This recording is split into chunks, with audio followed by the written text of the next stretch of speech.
Chefs of the Future, COF Nation, COF Nation. Welcome, my name is Rich, and this is Chefs of the Future. We will talk about our favorite things in the world, food and hospitality-related news. Now listen, I'm not going to waste too much time on the introduction because we got a lot to talk about, and I want to jump straight into it. And it's been a long time since we really sat down and talked. I really felt like it, and yeah, well deserving of just a sit down with me right now. So I want y'all to buckle in, and we're going to tackle some topics that we've kind of been not thrown to the wayside, but have taken a back burner, to say the least, here on the show, while we try to get the ball rolling on so many projects that we can't wait to share with you. A lot of it is in various stages of development that we just can't quite share with you yet. As hopefully y'all all have known, we did drop some merch. And make sure you put your orders in for the merch. For sweaters like this, we have other shirts. You can check out the designs. It's pretty awesome. And if you want a piece of the show to take with you, that's the place to do so and to grab yourself.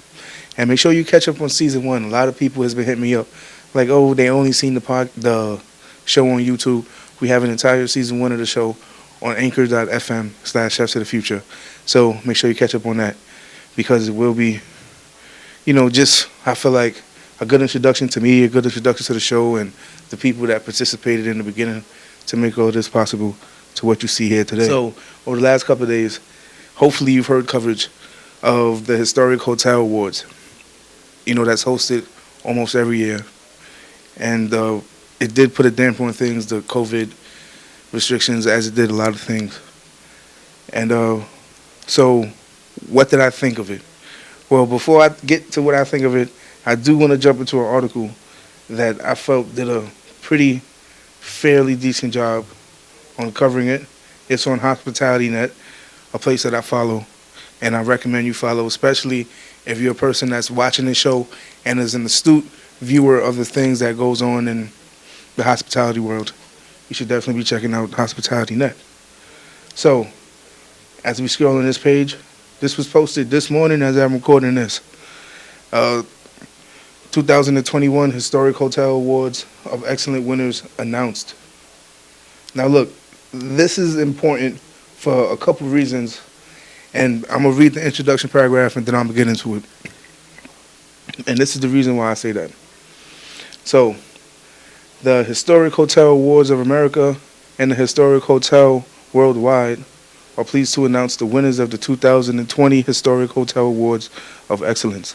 The Historic Hotel Awards of Excellence recognizes and celebrates the finest historic hotels and hotelers from across the United States and America and around the world. And now look, the reason why this is important, it comes full circle to the things that we was talking here on the show from the beginning. And it's this, because we're in a society right now, and this is a show that talks about food and hospitality news. But in order to do that properly, we have to talk about everything that encompasses.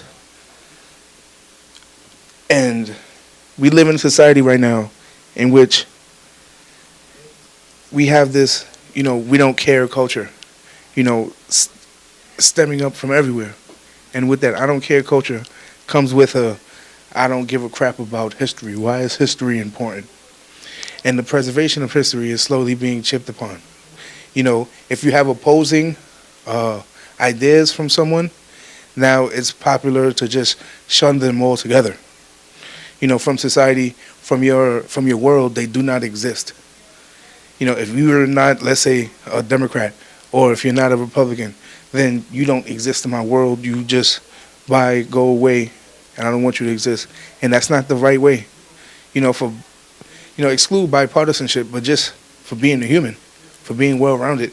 In order to round yourself better, to acclimate yourself better to society, you have to be around society and understand that there are going to be people that don't believe what you believe, but you still have to sit in the same room with them and listen to what they say. You don't have to agree with them, but they do exist in this world. And maybe on that topic, you may not come eye to eye with them, but they have valuable things to contribute to the community. It's not rightful grounds to just shun them altogether. So look,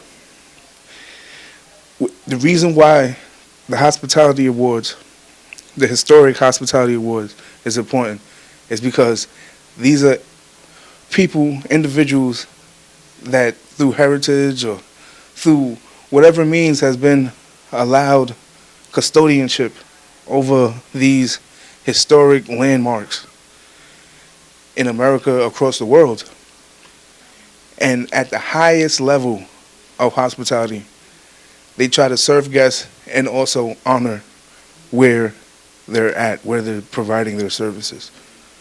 That's why it's important more than ever right now.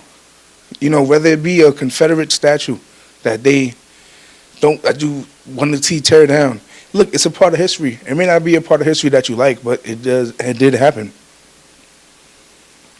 So look, this is why this awards was so important. And this is why we're talking about it here on the show. Now, I do encourage you to go read it, do your own due diligence on that, and then come back to us, and we'll dive in deeper if you so want to. But continuing, the recipients were honored at a special evening ceremony at the Gala of the American Club Resort Hotel on the Thursday, November 11th. Awards were presented before the audience of more than 200 of the industry leaders, owners, senior management, and representatives of the finest historic hotels. 19 historic hotel owners of America Awards of Excellence were given in multiple categories, ranging from Historic Hotels of American Hotelers of the Year, Historic Hotel of America Hotel Historians of the Year, Historic Hotels of America Best Historic Resort, Historic Hotels of America Lifetime Achievement, and others.